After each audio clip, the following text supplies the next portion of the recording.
welcome all. Thank you for an amazing first day. What I would say personally is that it very much exceeded my expectations because I really wanted you guys to use this space to be in relationship.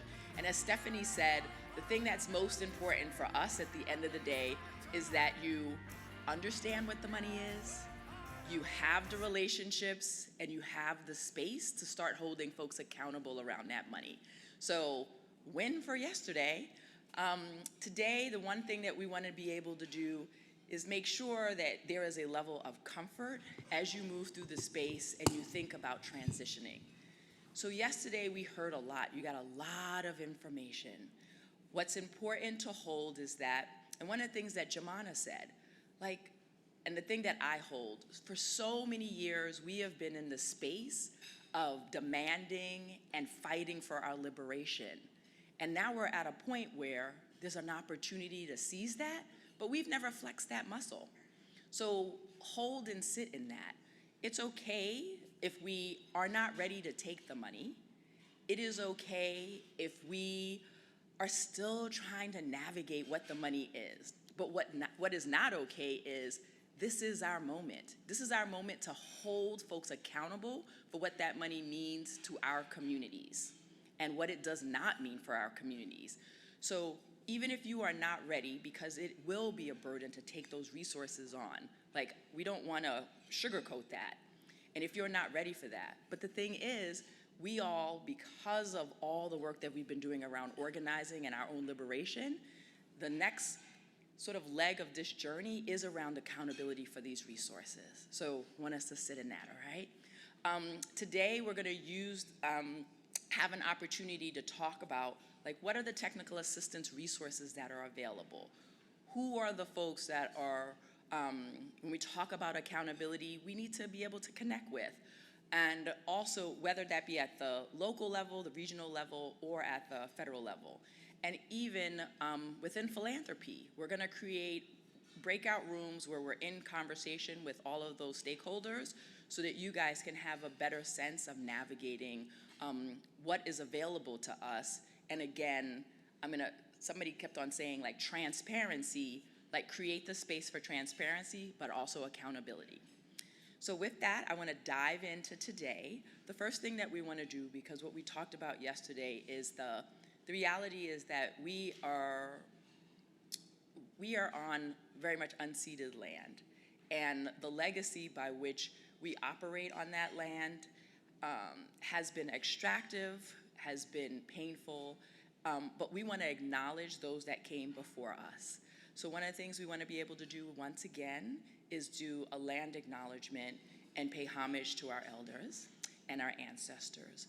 So with that, what I'm going to do is bring on Kyle Whyte to do the land acknowledgement. After that, we will have an opportunity to hear from someone from the mayor's office and then go into our opening plenary. So with that, Kyle.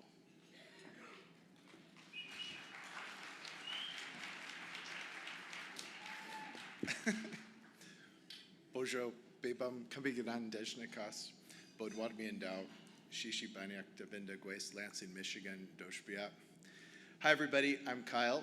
I'm a member of the Citizen Potawatomi Nation, and I work here in our original homelands. I'm a professor at the University of Michigan, and I work with a number of tribes and tribal colleges here and broadly in the region. And as some of you all might know, my tribe is one of the tribes that actually did once inhabit this area and ceded, quote unquote, this territory to the United States. And I wanted to share a little bit about that history. And so for Potawatomi people, we're part of the larger Anishinaabe group, and we're part of a number of tribes in this region that for generations lived seasonal lifestyles. We exercised a governance system that didn't have a central government, but had multiple governments all year round. It changed sizes depending on what season it was and what the ecological conditions were and what you needed to harvest and store and trade. And so we modeled a form of government that actually some of the leading scientists today are trying to push the world to go in that direction, but see, we already had it. And one of the things in this particular area that my tribe did was we signed this one treaty in 1817 called Treaty of the Foot of the Rapids. And in that treaty, we provided an endowment to, at the time, was just this fledgling idea of a college that would start in Detroit. We endowed land to that college with the idea that if we made that endowment, it wasn't just a giving of land, it was an endowment, that if we did that, that university would grow and eventually educate our own future generations.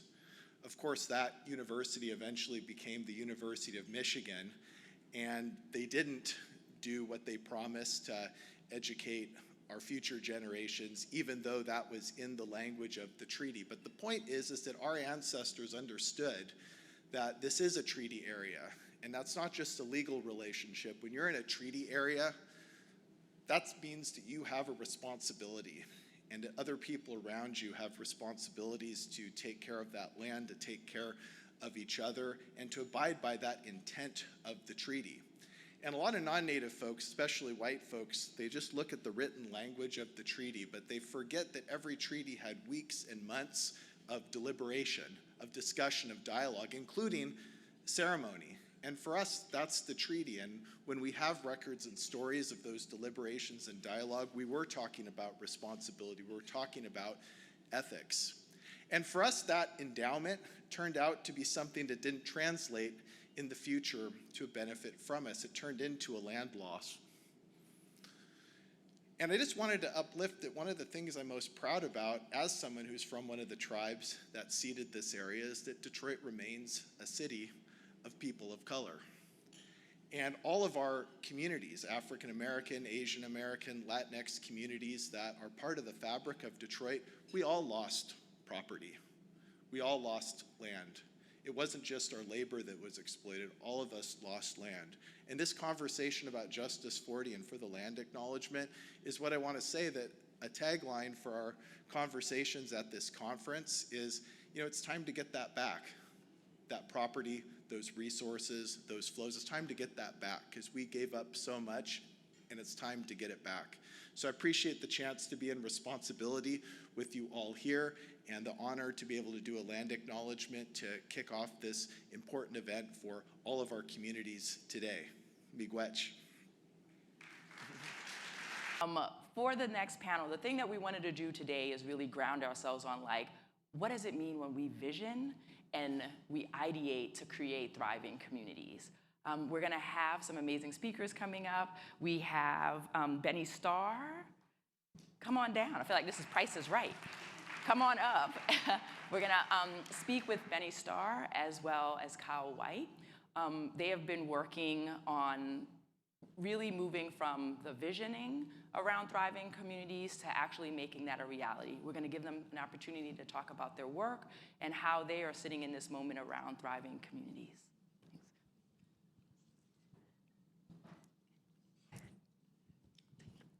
How y'all doing this morning? My grandma always taught me, I'm from South Carolina, so I appreciate y'all having me here in Detroit. It's actually my first time in Detroit, so I take my shoes off a little bit, and I thank y'all for letting me be here this morning. But my name is Benny Starr. Again, I'm from South Carolina, the low country of South Carolina. I'm a hip-hop artist, filmmaker, social practice artist, and a lot of my work, my most recent full-length project, a water album, was a project where we used water as a centralizing theme to talk about things in Charleston, South Carolina that a lot of black and brown folk, a lot of low-income folks suffer from: a changing climate, rising tides, deep inequities, migration patterns, love, justice, wellness, all of these things. We use water as a contextualizing theme to talk about that, and we recorded it live, debuted it live in a place that's heavily gentrified. Just about 30 years ago, that place in South Carolina, Charleston, which is the gateway for many people's black experience, the entry point of the black experience in America for many people, was about 67% black. And now through, this it's a antebellum tourism industry, displacement, gentrification, it is now about 20-something% black, and it's pushing people out, displacing folks. We recorded that album there specifically to let people know you belong here. This is your home. You should be here. In 2020, we worked with the Acres of Ancestry Initiative, Black Agrarian Fund, as a part of the Cancel Pig for Debt campaign. At that time, the biggest class action discrimination suit by black farmers was against, the USDA for discriminatory loans, and those black farmers never got redress. They never got justice. And the South, the Bible Belt South, in many ways, is the mecca of black land loss in this country. And so during the pandemic, a lot of that farm bill money that went out, the Trump administration's farm bill money, 99% of it went to white farmers. None of it went to black farmers. So we worked with them. We worked alongside black farmers. We worked alongside farmer advocates, organizers, movement attorneys, and as creative textile workers, we created a concert film that juxtaposed hip hop, original music storytelling with the elder farmers' stories about survival, about the land, about their connection to the land. And we put it out as a part of a popular education campaign. And through all that organizing, through that movement attorney work, through those farmers' grit and resilience, it eventually led to the Justice for Black Farmers Act that was introduced by Warren and Gillibrand and Booker, Senators Warren, Gillibrand, and Booker, that was then made its way into the reconciliation bill. But of course, unjust white manipulation is never sleeping, and that's why I'm happy we're going to be talking about creativity today, because they then sued, white farmers then sued on grounds of reverse discrimination, that it wasn't a narrowly tailored solution. I'm not going to get into the legal weeds of it, but those farmers are still searching for redress. But I emphasize all those points to introduce to you who I am, what I do, what I believe in, and I believe in the power of arts and culture, but I also, on a very, very deeper level, believe in the power of creativity, and that is what I hope I can communicate to you today, that you don't have to be artists to recognize the creative power that you have, the inherent creative behavior. The Creator created creation, and we are made of the same things. So we have this incessant need to be creative. So I hope today I can help you recognize the power of creativity, not as the singular passing fancy of imagination, but as a process that we're going to need right now.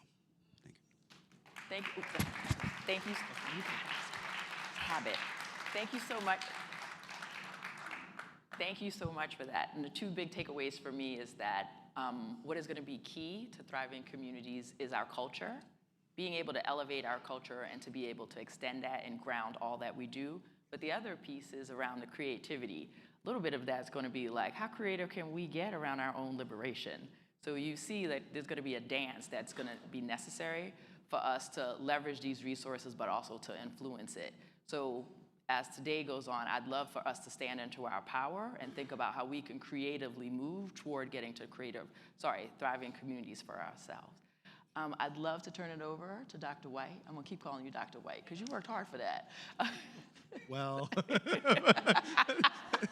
I think most of my professors are retired, so you can't find out the truth. The truth's out there. All right. Okay, great.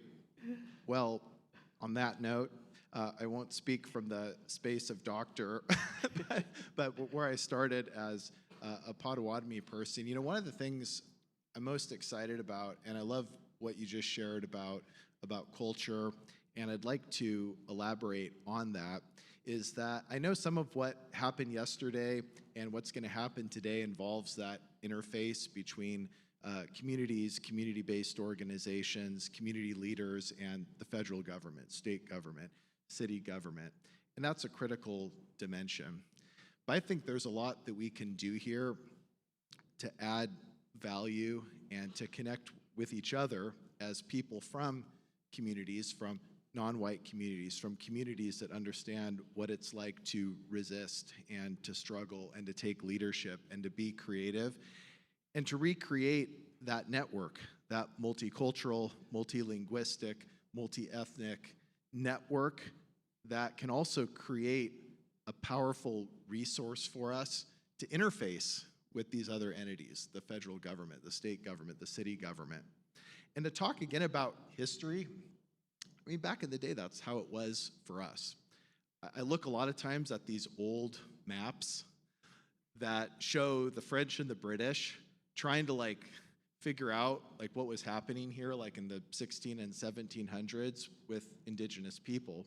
And so you see these maps that say things like, well, this region is the Fire people or the Beaver Nation. And it's just sort of laughable what they were coming up with, because they would encounter a native person for trade, for some other purpose, and that person would identify themselves, and the Europeans just assumed that that must be a person that lives in that same location all year round and has that same stable identity all year round. But actually what Europeans were meeting were people that spoke different languages, actually participated in different cultures, were bonded with people across the entire continent through ceremony, and had vast trade networks that allowed them to flourish, thrive, and survive at a time without any of the communications technologies that we take for granted today. And those networks were just as multicultural for us at the time as the networks that we're trying to establish today across Black, Brown, and Indigenous communities. And a lot of times the American settler population has taught us that we need to focus our allegiances with them because they hold the resources and they have power and authority. But actually, if we're really honoring the history of this territory, we're going to find ways to link up together. And as our own network, we're going to find ways to interface with the feds, with the cities, with the state government. But the difference between our network is that we're going to be bound together through ceremony. We're going to be bound together through culture. We're going to be bound together through showing that we institutionalize things in different ways. You know, the reason why I work mostly with Native folks is not just because I'm about the cause, but it's a lot of doggone fun working with other Native folks. I know some of you all feel the same way about your own communities. We bring something to discussion. We bring something to collaboration. We bring something to what it means to be together, to co-work together, to figure out solutions to challenging problems together. And something like the Justice 40 initiative is an opportunity for us to bring this ceremony, to bring this culture, to bring the possibility of people of color networks. And it's a chance to overturn what, at least in my family, and maybe some of you identify with, is sort of this one chance situation that many of us are in. If I think about all the folks in my family, it's all about each person gets one chance. You either make your chance or you don't, but society is cruel and punishes you. But it wasn't until I went to college and met a lot of non-Indigenous people, a lot of white people who eventually went on to succeed.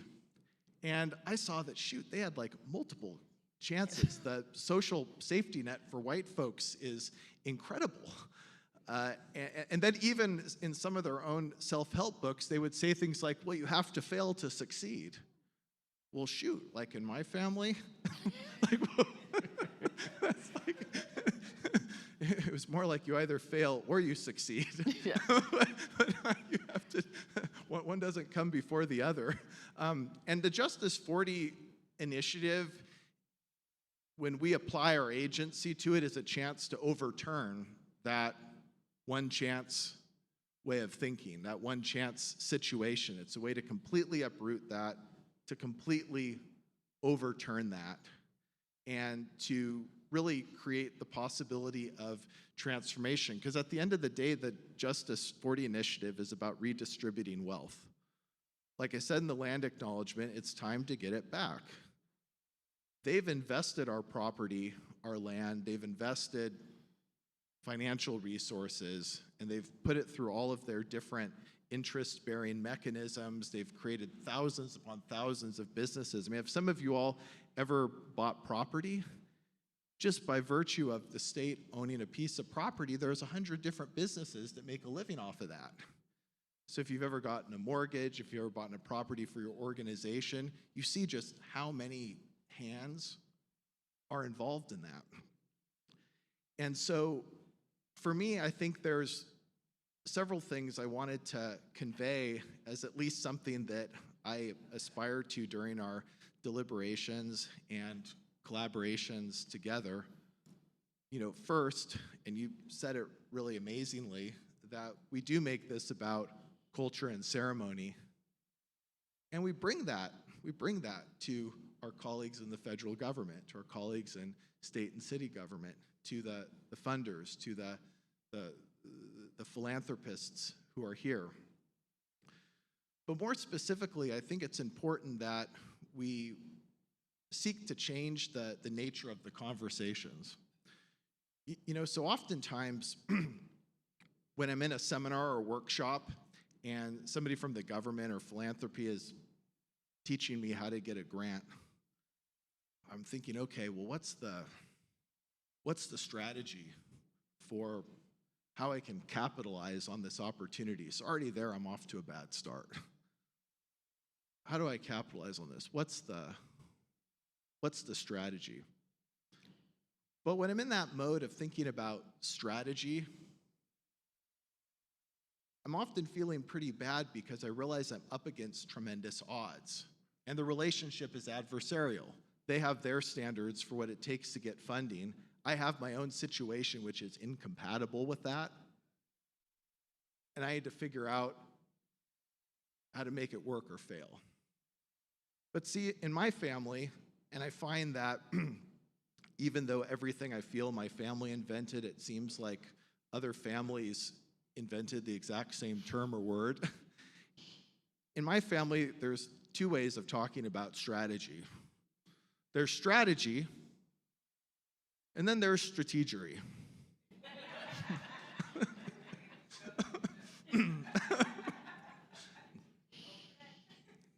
And I don't know about some of your families, but we play a lot of games. I mean, like board games, card games. And if you've ever played, something like Monopoly, and you've got that one person that dominates the game, that's strategy. Like, how do I dominate? How do I, get everybody to bow down? How do I get everybody to lose? How do I win? That's strategy.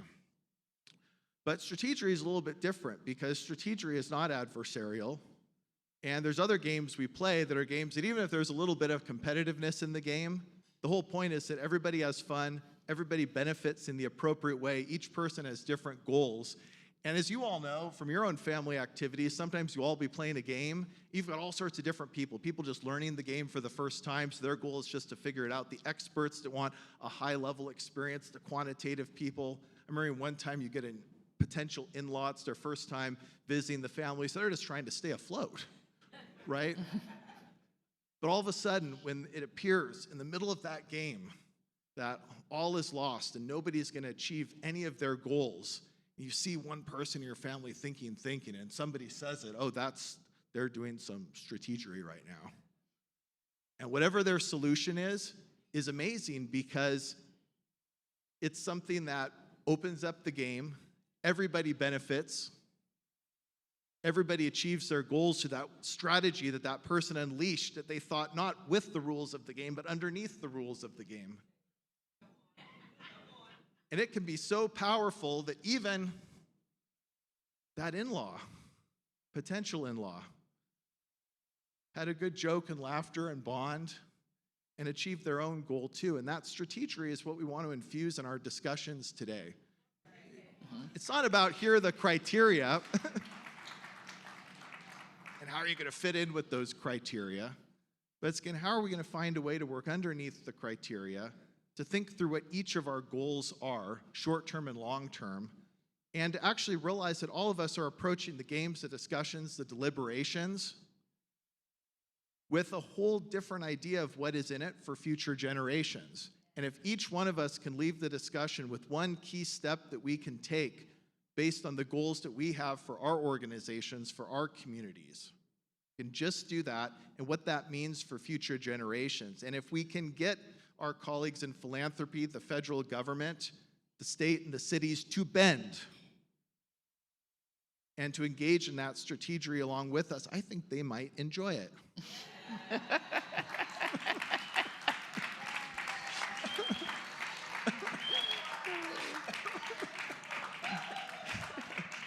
So let's have some fun today. Let's bring some culture and ceremony into our activities.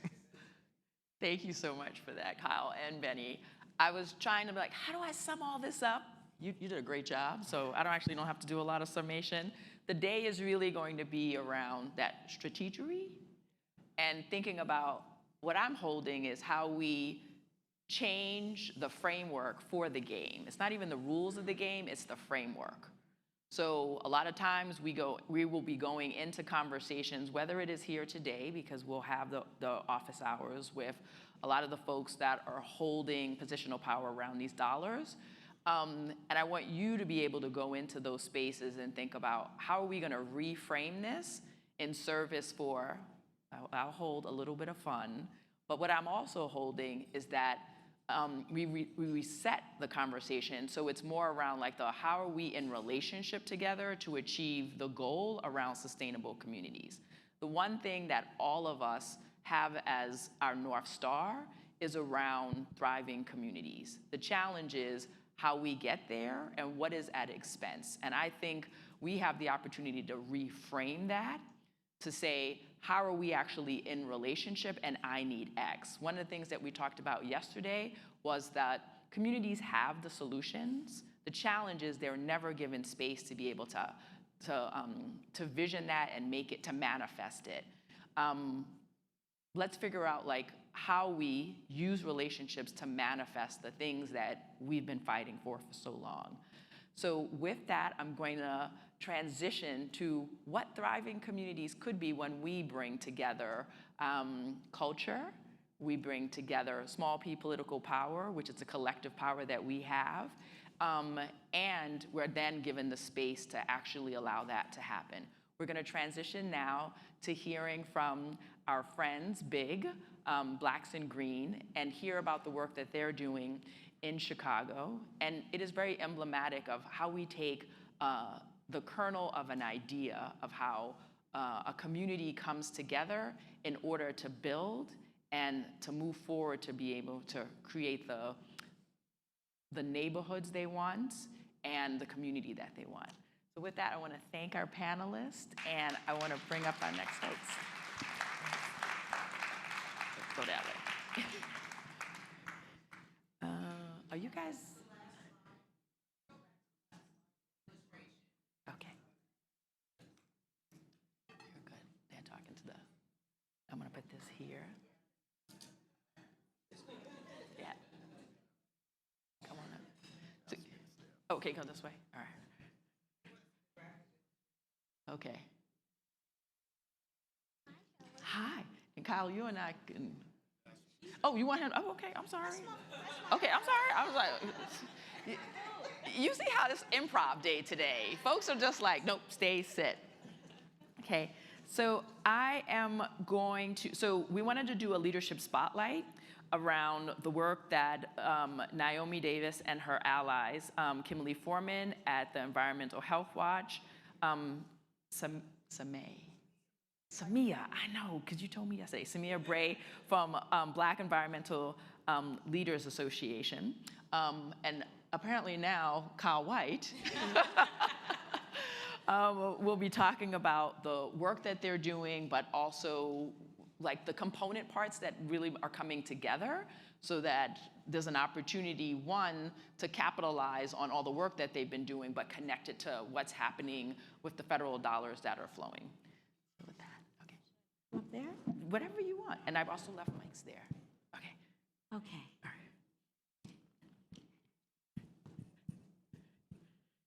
Greetings again, cousins. How y'all doing? Okay, so look, we're gonna go a little bit old school here because we're in the process of like a lot of people coming up to saying, oh my God, I love what you're doing, but like, could you remind me like what it is that you do?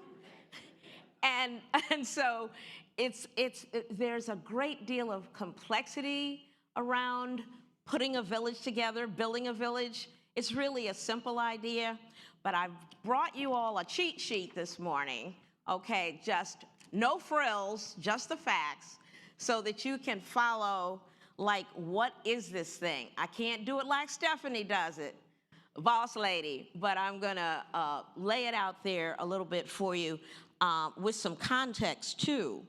And the context is our ancestors in the Great Migration.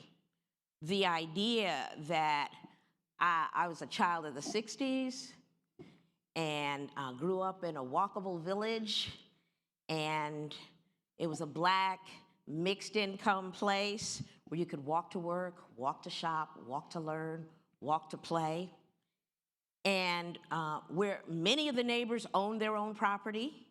You know, they owned the businesses down on the corridor, Linden Boulevard, St. Albans, Queens. And they weren't so far from their roots, from their great migration traditions, which they brought up south, as we call it, for freedom and economic opportunity. They brought their traditions in a suitcase. And that included the family Bible and that box of lunch and that heirloom seed package, okay? So we're talking right now about what is a way to, from the standpoint of there really were glory days,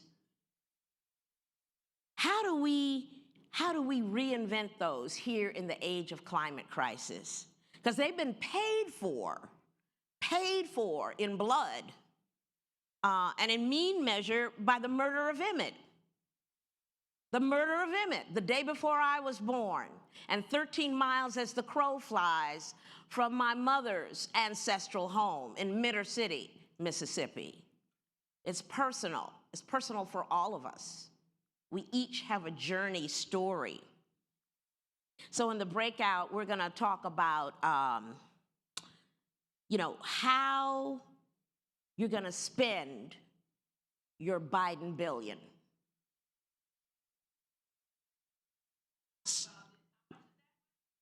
Okay, but we know it's $4 trillion. But just in case you get a headache thinking about how in the world you're gonna spend all that money, just ratchet it down a notch and just figure out $1 billion. Just figure out $1 billion. And so in the process of looking at how you're gonna spend your billion, your attention is gonna be on dreaming a world. Your attention is gonna be on letting go of the pain.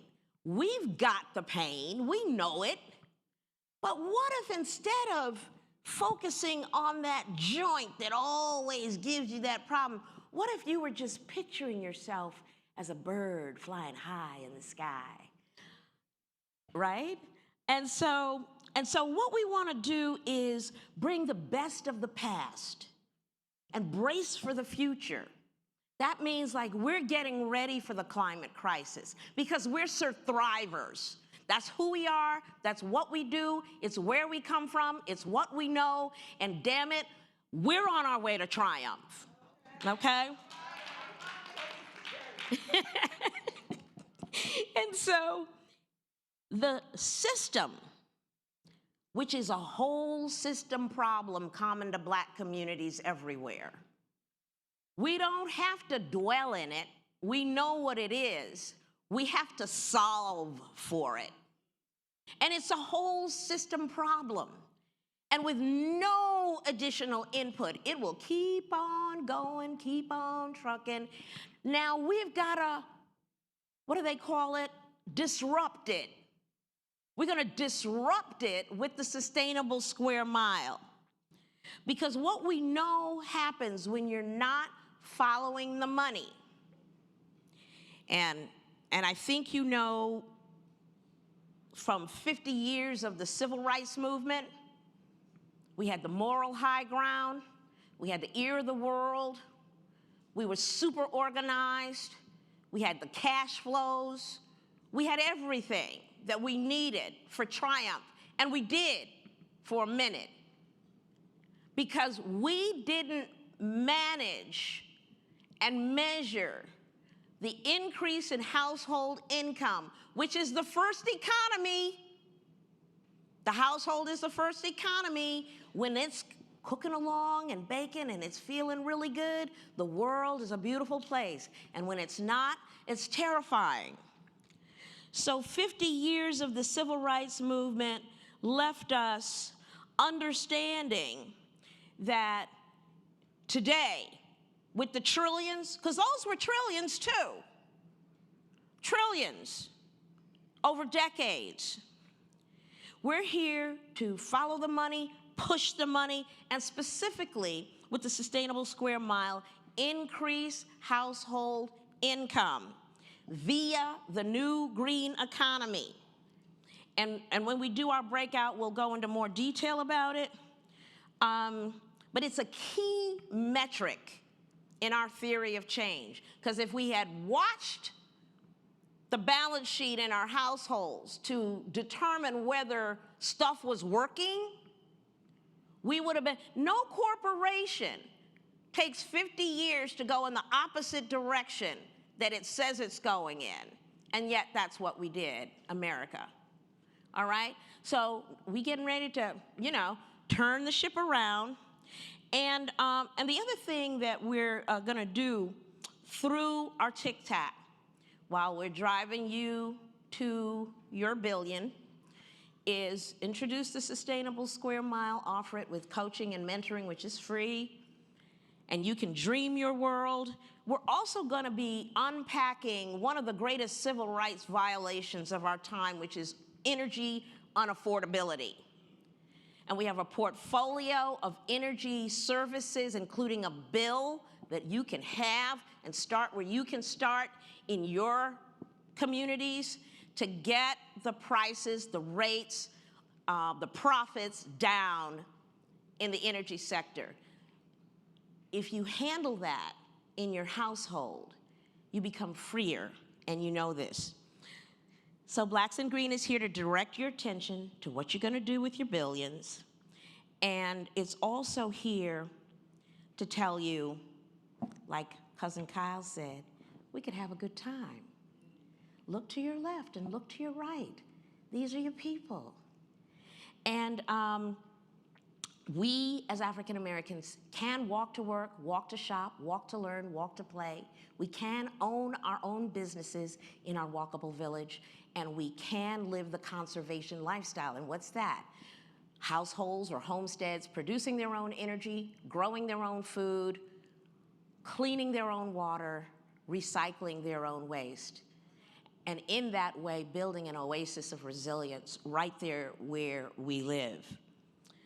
It's an honor, just a joy and an honor to be in the company of,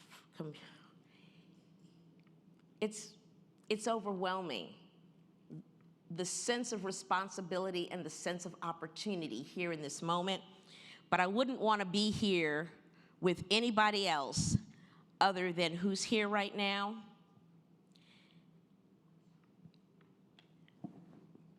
I love my partners, and I'd like for you to meet them because you're gonna love them too. And inviting you here in this time, in this moment, to be a partner as well. Thank you.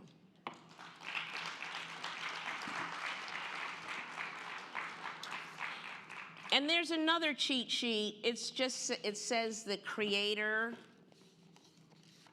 of the Sustainable Square Mile. All of my contact information is there, and the names of my venerable team members who you'll meet in our breakout session are also there. So thanks. Kimmy? Oh. Hello. Good afternoon, morning, what is it? I'm Kim Foreman. I'm the CEO of Environmental Health Watch in Cleveland, Ohio. And we're a 40-year-old plus nonprofit environmental justice organization. I've been there for 20 plus years. And so with Environmental Health Watch, we have a few claim to fame. One of our claim to fame was the Healthy Homes movement. We had the first Healthy Homes conference in 1991. So we kind of spearheaded this movement of intersecting health and housing. We cultivated a model of assessment and low-level mitigation to address asthma, safety, lead hazards in a prevention space. So we've worked with that to influence policy and HUD to then adopt 10 principles of a healthy home. With our Healthy Homes programs, we also have healthy people in healthy communities. And so since 2010, when I heard about this lady right here, I started to go out in the Black communities in Cleveland and ask questions about what sustainability meant to them. There was a growing conversation around green sustainability, but the room was full of white folks. But I wanted to understand what our perspective was, and then cultivate some community visioning around that idea of sustainability, because the language was different, but the goal was the same. And so with that, we created Healthy People, Healthy Communities, and so we work at the intersection of people, place, and health with equity at the center. And so what's unique about Environmental Health Watch is we have a strong and robust research background. So we partner with universities and hospital systems to then look at application of pilots and demonstration. We also do direct service based on a collective voice of community. We also train and advocate.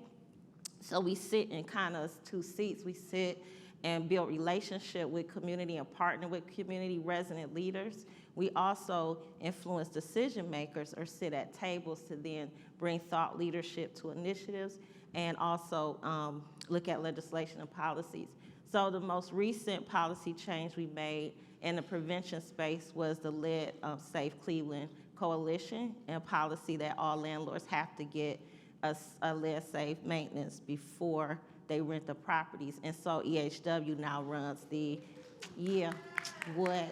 Now EHW runs the Lead Safe Resource Center. And then that's a different system that was created by community wanting to address lead poison in Cleveland. We're 4 times higher than the national average.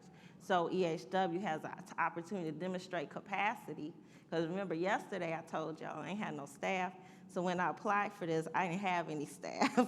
So now we're at 15 and going on 16. Yeah. So, so the thing is, understanding that capacity doesn't mean you are a big institution, right? So leaders have capacity. We support that and lift that up. The lived experience is very important to us.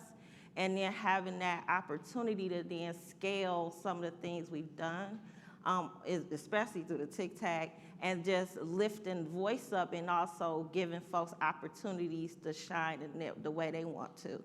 And also bringing resources, right? It ain't just about putting pictures on a poster. We actually deliver resources, tangible resources to people within their leadership to build that capacity. But we also build capacity of institutions and funders to listen to community and partner with community. So over the years, we've built a lot of relationships and partnerships that are long-standing.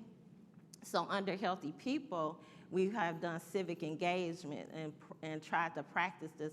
What does it look like if people understood from the basic foundation of the council person, the ward club leader, precinct committee leader? What does it mean to activate people in their space and actually have them learn about city departments and who's doing what and who's responsible for these decisions that are being made that impact you every day in your house or in your community? And so with that, we've had a few folks become council. We've had people kind of really grow and scale their own projects. So we've been practicing things and applying things, right? And so under Healthy, and we're actually working on a food cooperative project in one of the poorest communities in Cleveland, but it's resident-led and resident-driven, meaning that from inception to execution, that's what we look at environmental justice as being, not just fighting a polluter, but our people in communities making decisions about what happens in their community from the start of a development to the execution of that thing. So that's... Can I just say, is it obvious why she's so lovable? Because, you know, it's not an abstract concept for her on the ground. And she's not just in her feelings, though she has a bunch of them. And you can see why it's so much fun to put together a partnership with someone you love, trust, who's on the ground. And it's the background story, the origination story of our TIC-TAC began with the love of Kyle, really, and we'll tell you more about that. And then she loved her and brought her in, and it ain't nothing but a love fest, and it's a ton of work. But guess what? If you're doing it with people you love and trust, and it's your mission and your calling, damn, it don't get no better than that. And the final thing I say under healthy communities and placemaking, and we talked about culture and we talked about strategery. So we had a grant, remember, I only had my partners, I ain't had no staff. Kresge we got a food, arts, and culture intersection grant. So we used hip hop as our culture. And so we got pushback, right? Because I was like, oh, we gonna do a festival. I didn't know what I was doing. I was like, we gonna do a festival. And so, and we were teaching youth how to get their ass capped, entrepreneurship, undergird, all of it. But we got pushback, so then we did it anyway. And now we have Fresh Fest Cleveland is one of the biggest festivals in the city. Wait a minute. It is the best festival I've ever been to in my entire life. It was so chill, it was so hot, it was so family, it was so funky, it was everything you want in a festival. She did that. Thank you, Doc. So we actually bring national artists. We had KRS-One, we had Biz Markie before he passed into the hood, into a community for free, so that entrepreneurs could then participate in selling art, health and wellness at scale. And everybody participates, very multicultural, but it's really lifting up the Black voice and Black community. So with that, we want to support the Tic Tac by looking at scale. We're now, all the things we've done, it's like, how do we scale? And this opportunity is so amazing because now we can support the Sustainable Square Mile. I was bought in to Granny Nomis in 2019, and now we get an opportunity to facilitate and support other communities across the region that want to look at the framework and build their own Sustainable Square Mile. Yay, you. Wow. So I guess I'm next. As she said, I'm Kim's +1. Greetings, everyone, with peace and ease. My name is SeMia Bray. I have the distinct honor of sitting before you today wearing a couple hats. One of them is as the granddaughter of the Great Migration. Come on now. So real quickly, my grandmother, who also lived about an hour and a half away from where Emmett Till was murdered, in that season, decided that she would not let the Jim Crow South decide what the future of her generations would look like. So she took her old Deep South pickup truck and her 5 children and whatever they could pack into trash bags. And they loaded up on that truck and they headed north. And they ended in Cleveland because that's where they ran out of gas. Yeah, it's okay. You can laugh, it's okay. Because I'm grateful for that. Because see, in the midst of great Jim Crow difficulty, she decided that she would use the agency that she had. She did not have anybody meeting her where she ended. She did not have any programs that were going to fix it for her when she got there. She did not have anything or anyone that was going to ease her landing. But she did it anyway. And because she did it, I can sit on this stage today and share a little bit of what the time will permit for me to share with you today. As a result of that decision, I will give you another fast forward. My daughter, just about 6 years ago, graduated with honors from Yale University. We stood on that campus and we cried when she graduated that campus. And then she went on to work and do her predoctoral work at Princeton. And then just because she had to round it out, she just started a job on the 15th of this month. Wait for it, hold your seats, at Columbia. Working on environmental justice inside of Columbia. Now, why do I share that with you? I share that with you because had my grandmother not gotten in that pickup truck with that garbage bag, Come on. that what I told you would not have happened.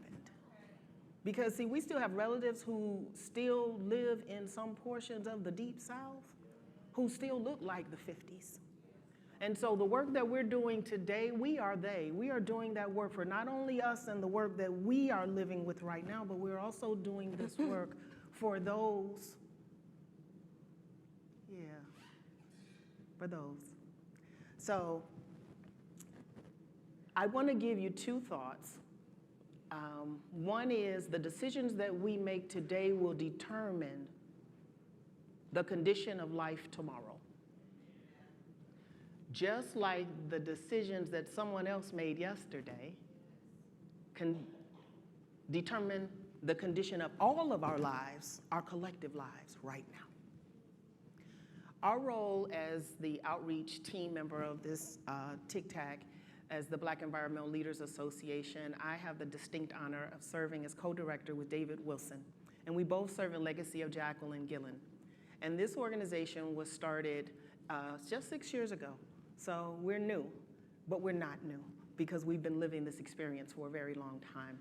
I want to take a second to honor our elder and our board chair, Jocelyn Travis, who is in the rear there. Jocelyn, if you would raise your hand. And I also want to lift up Chad Stevens, who is one of our members of the Black Environmental Leaders Association, who has joined us as well. And so our role as we move as stewards of both the built and the natural environment is that we build connections. We stand in those spaces that our members cannot. Our members may be employed at a place where there is something that needs to be said and they cannot. And so we stand in those spaces. What that does is that puts us in places and spaces that are all over this country and also hopefully soon all over this world. This TICTAC is one of those spaces that allows us to do that. And so what we bring to this partnership is outreach. Outreach to all of those networks that we currently have and all of those networks that continue to be built as we establish more networks, to bring all of that to these resources so that the team that is here can bring all of that expertise to help them get these billions. And nobody has to show us how or why that's important. We just want to bring them in. We were teasing and we said, we're kind of like the ushers. You come to the door, and we're standing there all sharp and crispy, matched up, just right dress. How can I assist you? Whatever your answer is, we have an answer. That's our role. It's an honor to do it. And you all look so beautiful to me. Thank you for this time. Yeah. Ken. Okay. I'm just getting ready because Oh, it's coming. I saw the time. Okay, all right. So, Kyle, you, as my blood brother, fell in love with him fast because I met him before I met him through the idea of kinship. He had done very important writings on this idea. And as a certified angry Black woman, I really needed to understand how to contextualize or relax the anxiety around sitting at the table, because I'm at the table, and instead of a scorched earth approach to negotiations, how do I be in right relationship with people who may have interests adversarial to mine? And it was through the work that I entered based on a quote that was shared with me, a book that was shared with me, that I came to know you. When I met you, it all made sense. And so there was an origination story, if you could just buttonhole it, for how this TICTAC came together, and also in place of Kelsey Dillon, who represents Imterra. Where is she? Oh my God, Kelsey. Well, do the origination story, and Kelsey, just bring us on home, okay?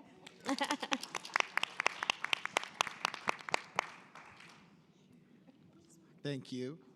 And awesome to hear from the colleagues that we've been working so intensively for the last months, and it's been wonderful, including the late night phone calls, some early morning ones too, and the meetings and the strategery and the wonderful hosting at the Green Living Room in Chicago, which is somebody that works for tribes that we're always saying, y'all need to come to our space, come to our communities. It was great to see that you all at Blacks and Green had set that very space up for yourselves and reflecting that sustainable square mile. But the origin story that led to our tremendous collaboration and network, in just a few sentences, is I think all of the folks were compelled by some memory, and each of the memories that you all shared were powerful.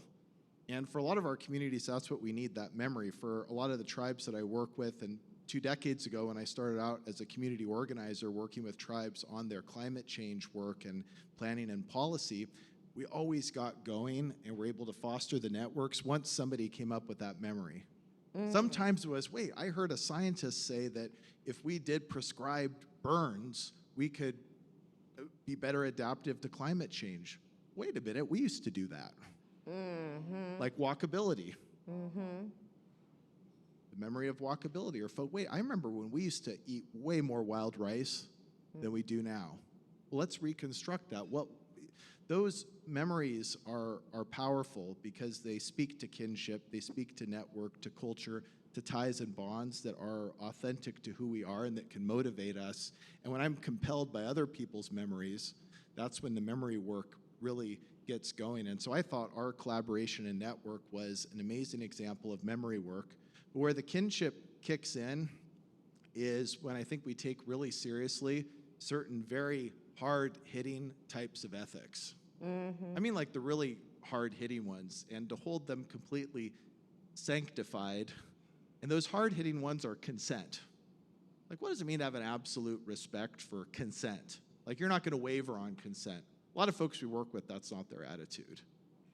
What about reciprocity, actual reciprocity? And not just don't waver on that. What about trust? How do you not waver on trust? Yeah, that will adjust deadlines, by the way, and timelines. And that's what I think made it happen. And at any point, I think all of us, at least in my case, were willing to scrap any level of progress we had if consent or trust or reciprocity was even barely violated. Yeah.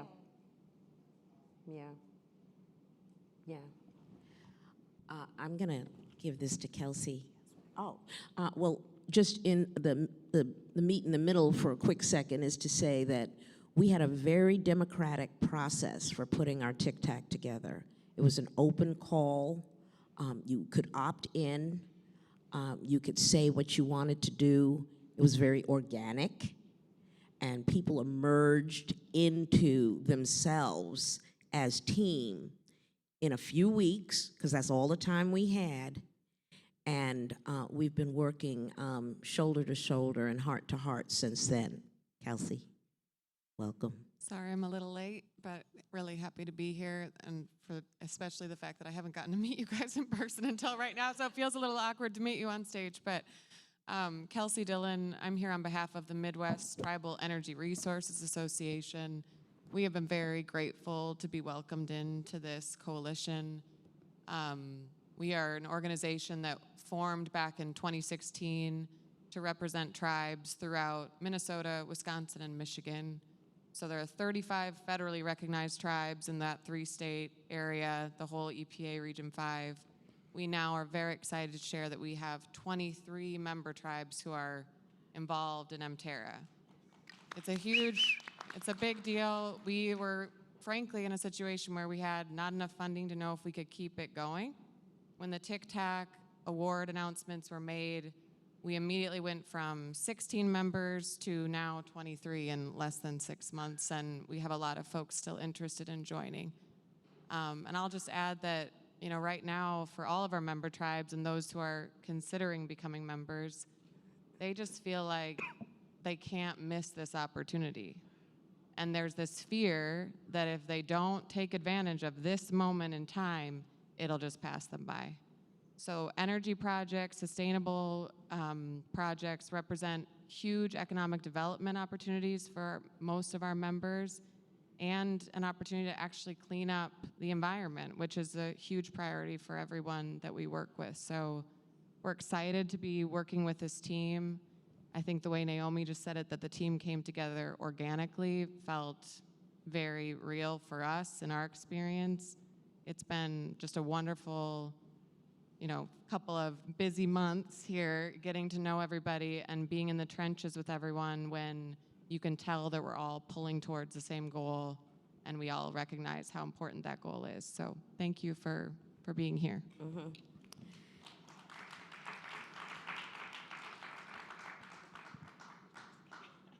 I told you we are improvising today, man. Hi. Hi. Yeah, go ahead.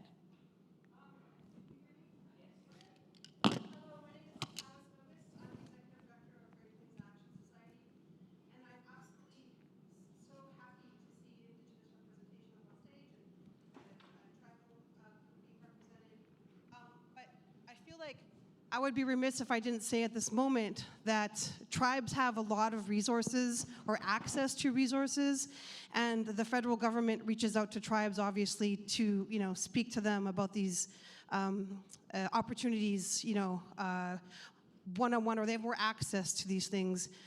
It's important to note that 70% of us do not live on reservations anymore, and there are organizations, tons of organizations across this country that are grassroots, that are working on getting back stolen land off of, or outside of reservations, because reservations were initially internment camps, and we don't necessarily have to be forced to stay in these places anymore where we were forced to in the first place, because we were moving people, we moved, we flowed, we weren't just static, and it's really important that we thrive outside of these spaces as well, because all land in this country is stolen land. And I just want to be sure to say that it's not just tribes that we need to be focusing on. We need to remember that grassroots, frontlines orgs are doing a lot of work, like us, for instance, and all sorts of groups across this country. But we don't have that access at all. We don't know how to write those, federal grants. Like those are just to me, that's like another language. And so even though I'm here listening to this and really trying my best to learn, I know I'm going to go back home and I'm still not going to know how to do what I got to do to access this money. So I'm hoping that I can learn as much as I can, though. But I just want to say that this is important to note. Thank you. Thank you. And thank you for that.